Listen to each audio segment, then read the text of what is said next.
Hello，大家好，我係 Muse，今日咧同大家分享一下我最新嘅一個 Photoshop 嘅 Action Presets。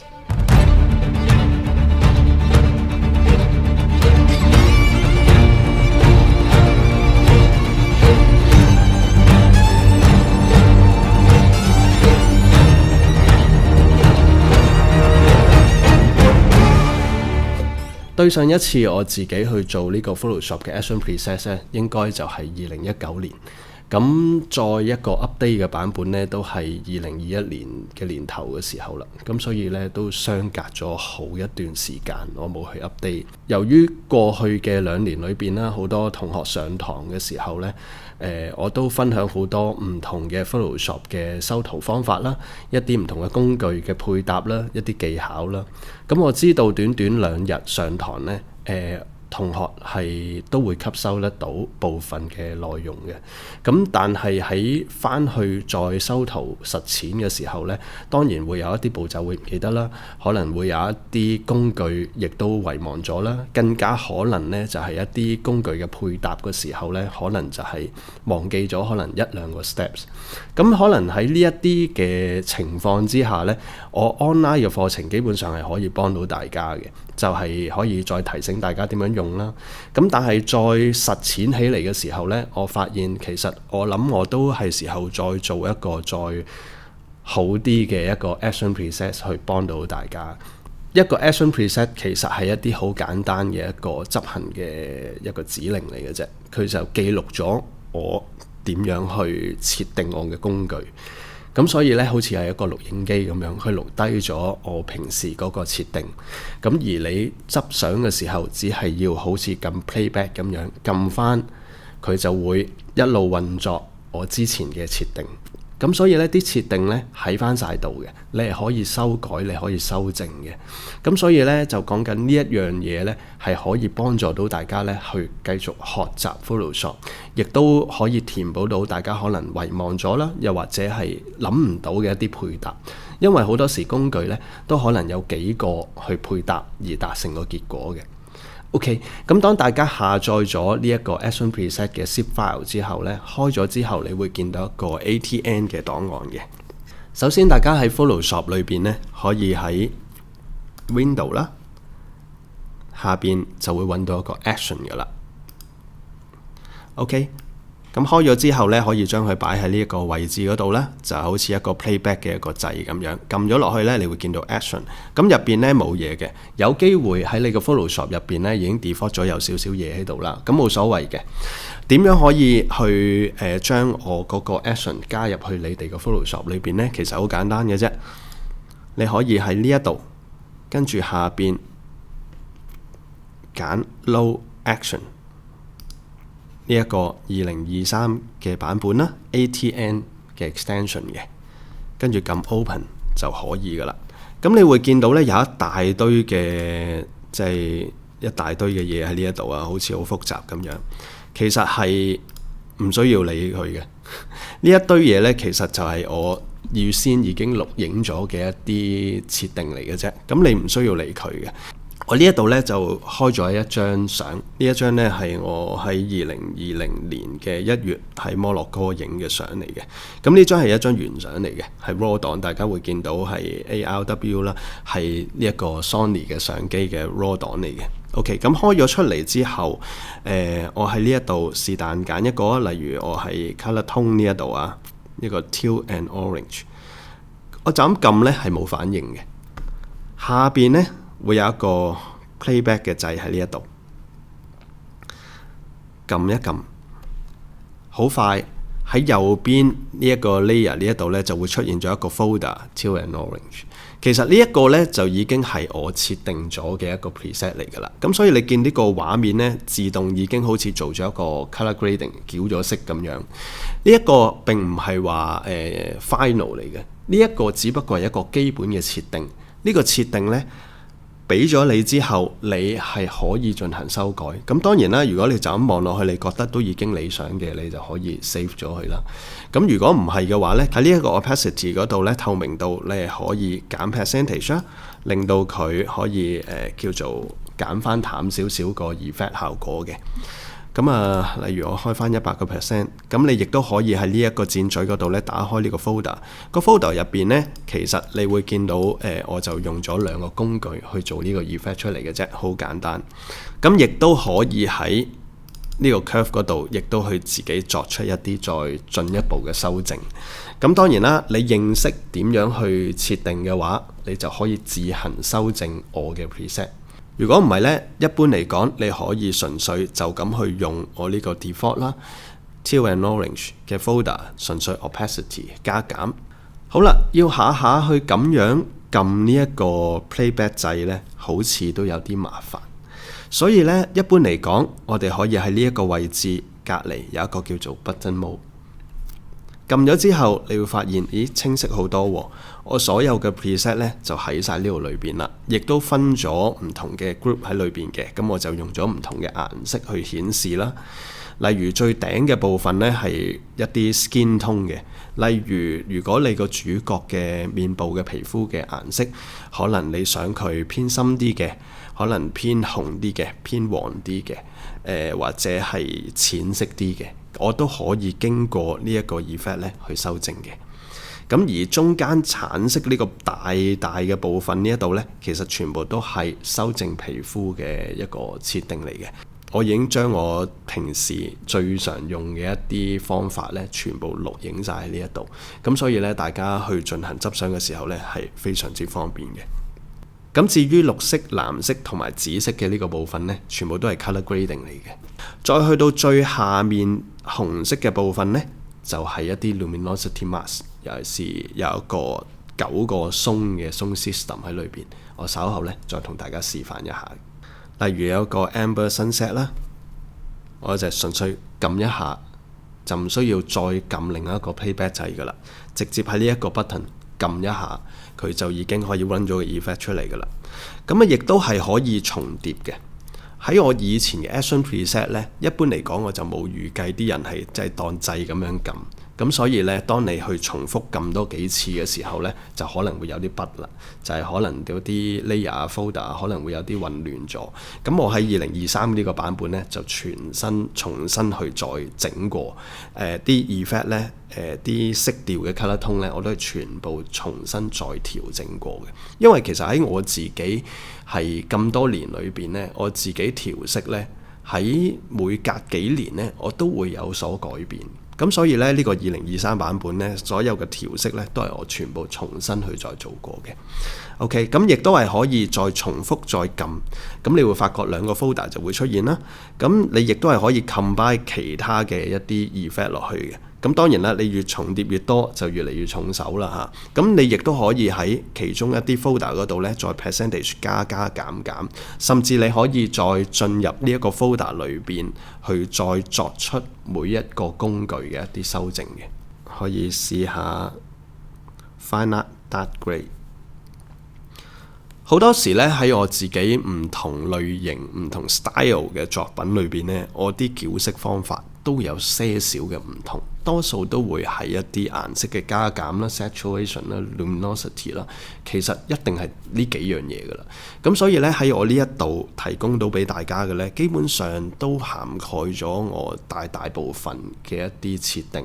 當然啦，唔可以話每一張相都可以話用同一個設定就可以滿意。當大家咧上完我嘅課堂，了解咗每一件工具嘅特性用法之後咧，再配合呢一個 Photoshop 我設定咗俾大家嘅一啲 action preset 咧，其實大家就可以更加了解啊每一件工具佢哋自己嘅配搭，最後產生出嚟嘅化學作用。咁所以咧，我希望呢一個 action preset 咧可以幫助到大家。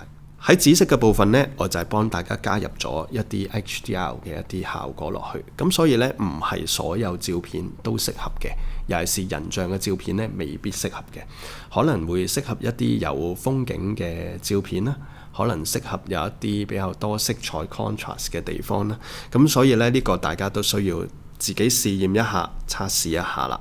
好啦，喺我 Muse Set 123裏邊呢，其實呢一個只不過係我一個嘅簡單嘅一個示範，我就將下邊嘅唔同嘅一啲 color tone 啦，或者工具啦，搭埋咗一齊，大家可以參考下咁解嘅啫。咁我例如撳01俾大家睇下，咁撳咗之後呢，你會發現呢，成個通嘅感覺呢，成張相啊，成個味道好似唔同晒，都好似個差異幾大。其實如果你有上過我 Photoshop 嘅堂，了解過我講俾大家聽嘅 channel 啦，同埋一啲luminosity 嘅一啲概念啦，其實你唔難理解，一張相只要改變咗 luminosity，亦都係加入咗少少嘅一啲光暗喺裏邊呢，其實我哋成張相嗰個氣氛呢，就可以突然間湧出嚟㗎。咁所以喺呢一個簡單嘅1、2、3個設定呢，其實係示範俾大家睇，我入邊其實係用咗3樣嘢，而呢幾個工具啊產生出嚟嘅效果就係你而家所睇到嘅一個結果。所以呢，我自己就純粹整咗3個效果俾大家參考嘅啫，其他嗰啲我就希望大家自己自行去試下啦。因為呢，我呢度提供咗咁多個工具俾大家呢，按住唔同嘅照片，當你用唔同嘅 effect 去配合呢，個結果係可以大不同嘅。好啦，我哋又睇下另一張相啊。呢一張呢係 Studio 嘅人像相，我哋試下放大少少。咁一般嚟講呢，修正皮膚呢，我哋都有好多種唔同嘅方法嘅。咁我喺呢一度呢，已經係差唔多涵蓋晒我所有平時所執皮膚需要用到嘅方法，我全部錄影晒喺呢一度噶啦。咁所以咧，大家而家咧好輕鬆撳個掣就可以做到。例如咧，其實模特兒皮膚本身都已經好好啦，需要修正嘅可能係一啲好輕微嘅嘢。咁大家會見到咧，呢一度可能有一個 smiling line 喺呢一度，好細條嘅。咁大家知道用 Patch Tool 又可以整走佢。咁至於其他皮膚嘅一啲組織點樣去令到佢平滑呢？其實我呢度入邊已經涵蓋咗好多方法喺度。例如第一，你可以試下呢個 Blemish Remover， 我就有啲效果呢，我就有1同埋2，就有輕同埋重。因為呢，始終大家嘅相呢，可能有啲係人頭係比較大啲嘅，佔個畫面比較大，可能有啲呢有少少背景，有啲風景，可能個人頭比較細，咁所以呢，我就安排咗有2個唔同嘅 level 俾大家選擇咁解嘅啫。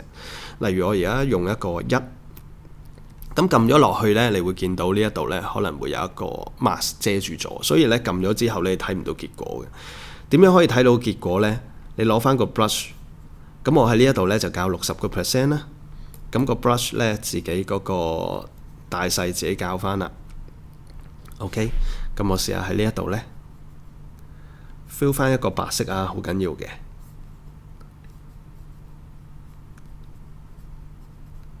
咁你見到呢主角嗰塊面呢，其實已經係一啲毛孔啊，已經係俾我輕輕咁樣移除咗。睇翻 before after， 其實唔需要好多，但係一啲好輕微嘅修正呢，其實個結果已經可以差好遠噶啦。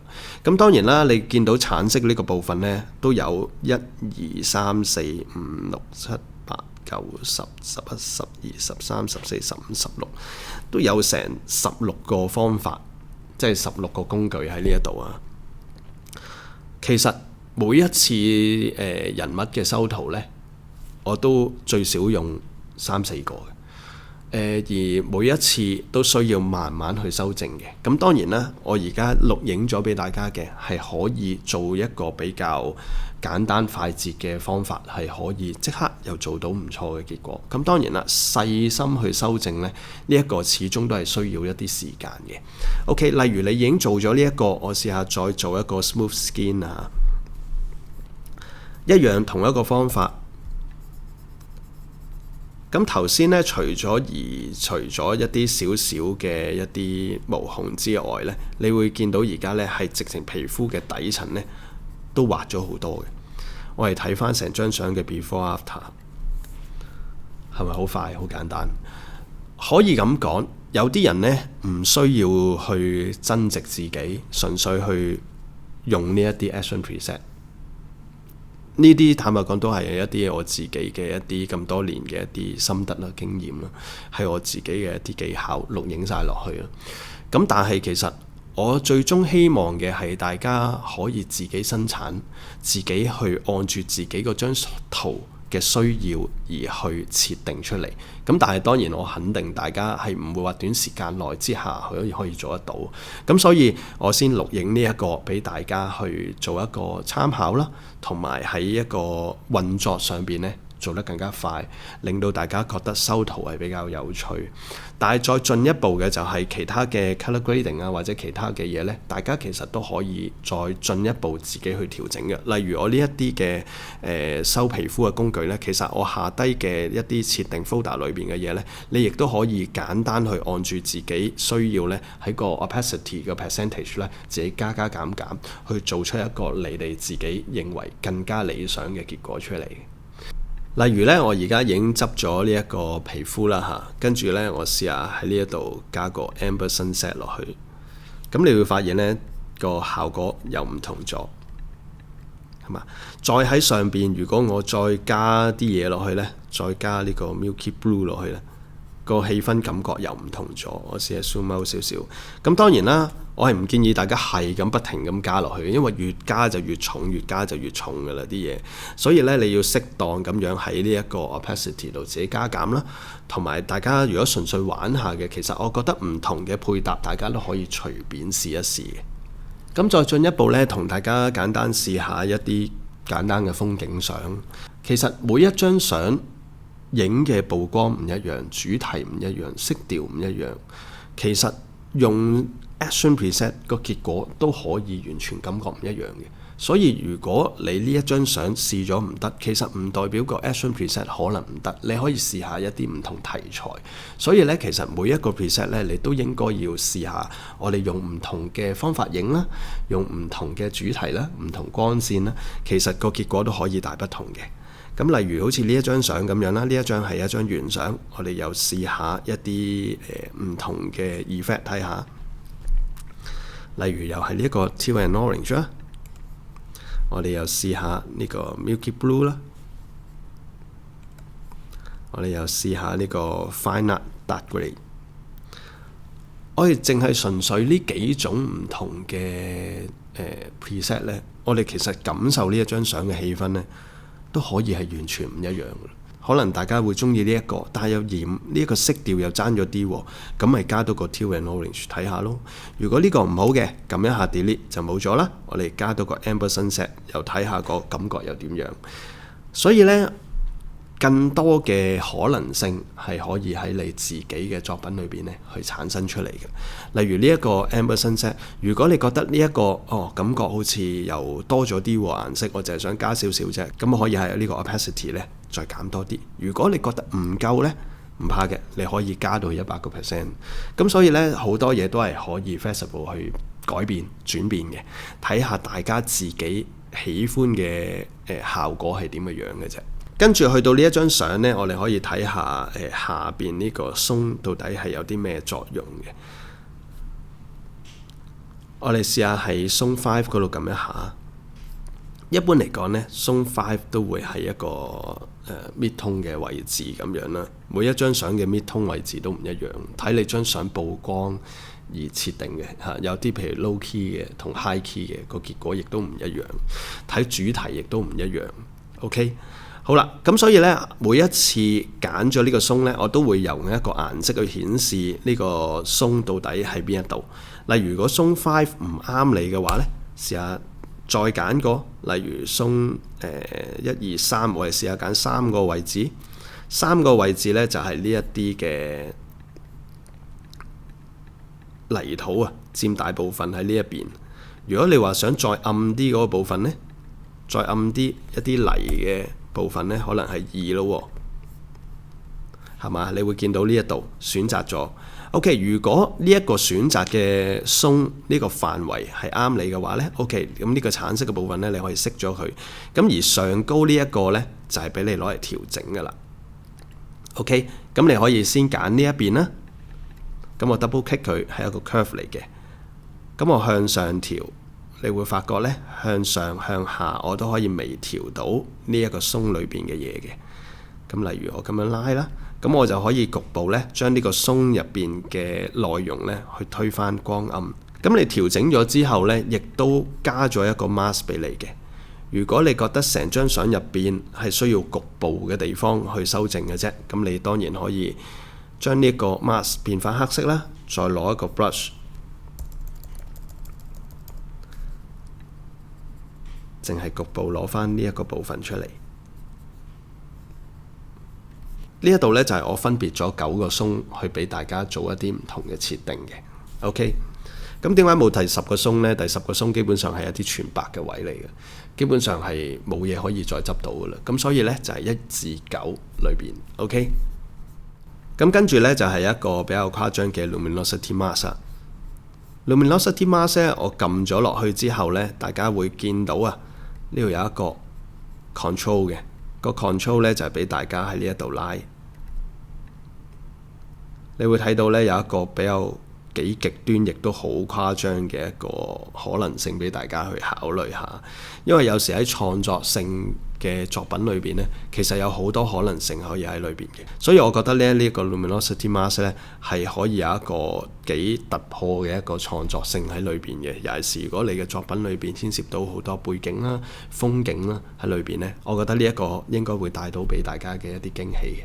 但係大家必須要好小心去使用啊，因為呢一樣嘢呢比較容易做到一個 over touch up 嘅，咁所以呢，大家就慢慢試下玩下。當我做咗一個 luminosity mask， 跟住我上高呢，亦都可以又加多個顏色俾佢 amber sunset。睇下 before after， 其實都係 one click button 嘅啫。咁所以呢，我喺今次嘅設定裏邊呢，希望大家可以當佢一啲掣咁樣慢慢撳去慢慢試。因為喺我之前嘅版本呢，大家應該就唔可以咁樣用噶啦，因為我預計大家就唔係咁樣玩嘅。OK， 咁所以呢，呢個版本我希望大家都喜歡。好多時喺我自己嘅作品呢，都係會有一啲打燈壓光嘅相啦。咁所以呢，今次呢，我都攞咗一張 stock photo 同大家做一個示範，一啲自然光嘅示範。OK， 咁都係一啲 color grading 啦。我哋繼續都係試下 amber sunset 嘅結果啦。例如熄返佢先，跟住我哋又試下呢一個啊 fine art dark grey。OK， 跟住我哋試下 milky blue， 睇下 before after before after。咁如果呢兩個又 combine 埋一齊得唔得呢？都係得嘅。OK， 3個 combine 埋一齊得唔得呢？都得嘅。OK， 咁所以呢，好多唔同嘅一啲配搭呢，大家都可以自己慢慢試下嘅。OK， 再繼續試多一兩個啊。例如autumn 啊，跟住又夾埋呢一個睇下，跟住又或者誇張啲嘅 dark gothic 嘅，即係望落去有啲恐怖係嘛？咁所以呢，唔同嘅色調可以俾大家慢慢自己去試一試。例如黑白啦，大家都可以自己睇一睇。咁所以呢，好簡單好清晰嘅啫，一個 folder 咁樣，大家自己可以最簡單，唔熟 Photoshop 唔緊要，就咁純粹喺個 folder 上邊嘅 opacity 加減，係啊 percentage 加減，就已經可以好明顯做一啲唔同嘅結果出嚟㗎啦，係嘛？就咁純粹咧喺呢一個 opacity 度加減，例如呢一個 amber sunset 又加減，調到你自己覺得呢一個效果幾好，就可以 save 㗎啦。咁當然啦，在未來嘅方向，大家係應該要慢慢去學習入邊嘅每一件工具嘅特徵特性，從而大家係可以自己去攞個工具去調你自己心水嘅一啲色調出嚟嘅。當然亦都可以基礎喺我呢一個 preset 裏邊呢去修正嘅。咁呢一個呢，就係我去設定呢一個 action preset 俾大家嘅一個原意啦，就係希望大家呢可以透過呢一個 action preset 呢去認識、去學習 Photoshop， 從而享受我哋執相嘅樂趣嘅。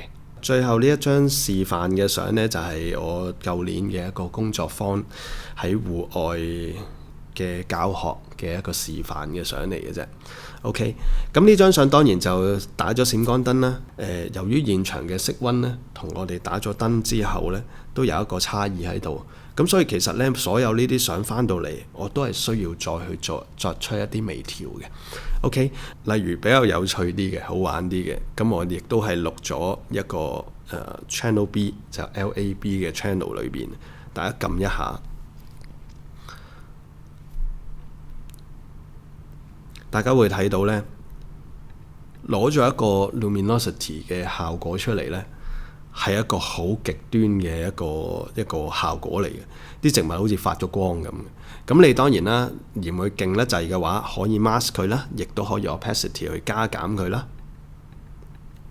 OK， 跟住再之後可以基礎喺呢一個上邊，我可以再去做一啲調色，都係可以嘅。例如spring green 又睇下點樣，係嘛？個色調可能嗰個綠色嘅層次呢，再調整有啲深淺嘅層次。例如再喺呢度上邊，我再簡單加一個teal and orange 咁樣。成張相嘅色調又唔同咗。如果嫌佢重得滯嘅話，可以減 percentage 啦。再唔係嘅話，唔用呢一個，我哋試下 amber sunset 又點樣？感覺又好似個色調呢多咗一啲日落嘅氣氛喺度，好似綠色同呢個橙色呢又會多咗一啲對比喺裏邊，亦都夾雜咗有啲藍藍地、紫紫地嘅顏色喺裏邊。咁當你如果覺得唔係，想再重手啲，可以嘅 percentage 可以再加嘅。OK， 跟住如果唔係，可能想試下一啲比較暗黑啲嘅效果嘅，咁呢度有一個 fine art dark grey。成張相呢望落去感覺又好似又 fine art 啲啦。試下將呢一個 amber sunset 熄咗佢，係嘛？成張相嗰個感覺呢又 fine art 咗啲。所以呢，其實好多唔同嘅配搭呢，可以隨大家自己嘅喜好啦，同埋可以從呢一個渠道方向去學習 Photoshop， 去享受 Photoshop 一啲執相嘅樂趣。如果我俾咗大家嘅 preset 係唔可以修正嘅話呢，其實就又冇乜意義嘅。喺 Photoshop 入邊嘅 action 呢，全部都係錄影晒確確實實每一件工具做過啲咩嘢嘅。咁所以呢，當大家再上咗堂，知道嗰啲工具點樣用啦，慢慢你就再可以打開我 action 入邊嘅一啲工具，再了解翻其實我喺度做咗啲乜嘢，而得出呢一個結果。至於大家點樣可以買到我呢一個 Action Preset 呢？其實好簡單嘅啫，大家上以下嘅呢一個連結呢，去到我個網站入邊呢，就會有一個叫做 Action Preset 嘅，撳一下裏邊呢，你就會見到我呢一個 Action Preset 噶啦。咁喺呢一度呢，撳 Buy Now 就可以啦。喺2023年呢，我都會一路持續舉辦一啲課程去俾大家參加嘅。1月份除咗有一個人像攝影嘅進階班呢，亦都有一個Photoshop 後製嘅進階課程嘅。呢個課程呢，亦都係有2晚嘅。我哋將會同大家進一步去深入去了解我哋 Photoshop 嘅一啲進階嘅修圖方法，例如進階嘅修皮膚方法啦，例如一啲進階嘅點樣去運用 channel 啦、apply image 啦、blend if 啦，同埋一啲簡單嘅合成方法啦。到底我哋點樣去運用 Photoshop 呢一啲嘅工具，令到我哋嘅作品達到一個更加極致啊！去到2月份呢，我又再次有一個人像攝影嘅入門至基礎課程。呢個課程呢，係歡迎大家對人像攝影有興趣嘅朋友啦，亦都歡迎呢攝影嘅新手參加嘅。